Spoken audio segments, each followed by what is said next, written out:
নমস্কার বন্ধুরা, কৃষ্ণা কিচেন ব্লগে আপনাদের সবাইকে স্বাগত। আজকের রেসিপি চুনো মাছের ঝাল চচ্চড়ি। রেসিপিটি সম্পূর্ণ দেখবেন।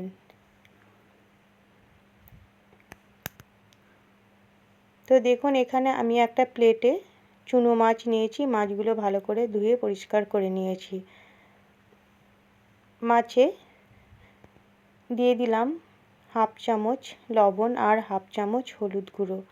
এবার মাছগুলো ভালো করে লবণ আর হলুদ দিয়ে মাখিয়ে নেব। এই রেসিপিটি বানানো কিন্তু খুবই সহজ আর খেতে কিন্তু দুর্দান্ত লাগে। গরম ভাতের সঙ্গে বা রুটির সঙ্গে বেশ ভালো লাগে। তো এখানে একটা থালাতে আলু, বেগুন, পেঁয়াজ, টমেটো, কাঁচা লঙ্কা আমি কেটে ধুয়ে পরিষ্কার করে নিয়েছি।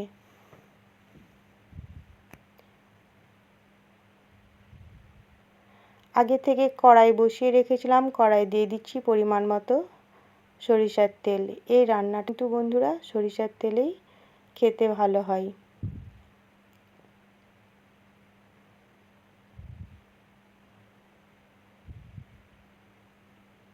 তেল খুব সুন্দর গরম হয়ে গেছে। মাছগুলো তেলে দিয়ে ভালো করে ভেজে নেব।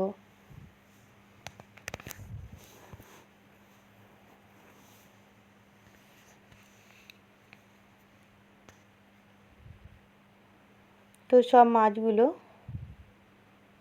দিয়ে দিয়েছি। খুন্তি দিয়ে একটু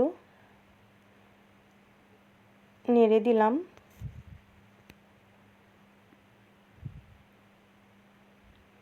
মাছগুলো একদিক ভাজা হয়ে গেছে, অপর দিক উল্টে দিলাম।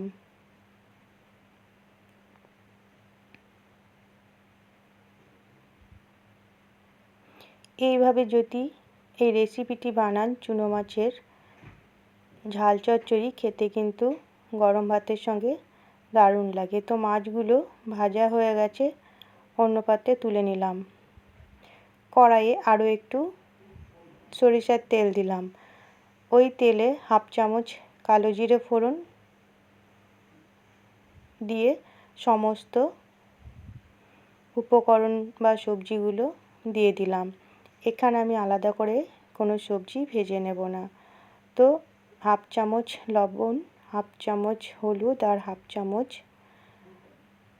কাশ্মীরি লঙ্কার গুঁড়ো আর সামান্য পরিমাণ জিরে গুঁড়ো দিয়ে একটু নেড়ে নেব। এখানে সবজিগুলো খুব বেশি ভেজেও নেব না, তো একটু নাড়াচাড়া করে নিলাম। আর বানানো কিন্তু খুবই সোজা।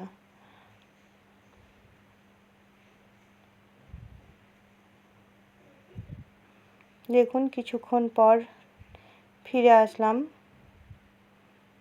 সবজিগুলো একটু কালার চেঞ্জ হয়েছে। দিয়ে দিলাম সামান্য পরিমাণ জল। এখানে কিন্তু এই রেসিপিটাই বেশি জল দিলে ভালো লাগবে না।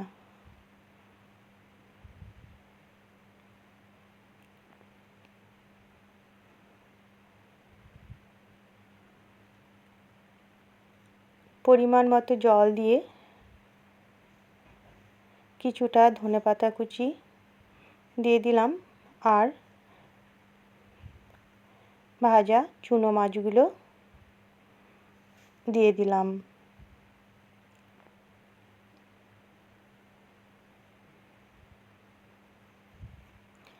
আর এই রেসিপিটিতে সরিষার তেল, কাঁচা সরিষার তেল দিলে সবথেকে বেশি টেস্ট হয়। আর এখানে আমি আর চেরা কাঁচা লঙ্কা দেব না, যেহেতু আগে আমি 4-5টা কাঁচা লঙ্কা দিয়েছি। লঙ্কাগুলো এমনিতেই খুব ঝাল। তো কিছুক্ষণ রান্না করে নেওয়ার পর দেখুন চলে আসলাম। কত সুন্দর হয়েছে রান্নাটা, দেখে বুঝতে পারছেন। তাহলে বন্ধুরা, কত সহজে তৈরি হয়ে গেল চুনো মাছের ঝাল চচ্চড়ি রেসিপিটি। আপনারা গরম গরম ভাতের সঙ্গেও খেতে পারেন বা রুটির সঙ্গেও খেতে পারেন। আপনারা অবশ্যই একবার এভাবে বানিয়ে খাবেন, দেখবেন খুবই ভালো লাগবে। আর রেসিপিটি যদি ভালো লাগে লাইক, শেয়ার, কমেন্ট করবেন। আর আমার চ্যানেলে নতুন বন্ধু হয়ে থাকলে চ্যানেলটিকে সাবস্ক্রাইব করে পাশে থাকবেন। সম্পূর্ণ রেসিপিটি দেখার জন্য আপনাদের অসংখ্য অসংখ্য ধন্যবাদ বন্ধুরা। আবারও চলে আসবো নতুন একটা রেসিপি নিয়ে। ততক্ষণ আপনারা ভালো থাকবেন, সুস্থ থাকবেন।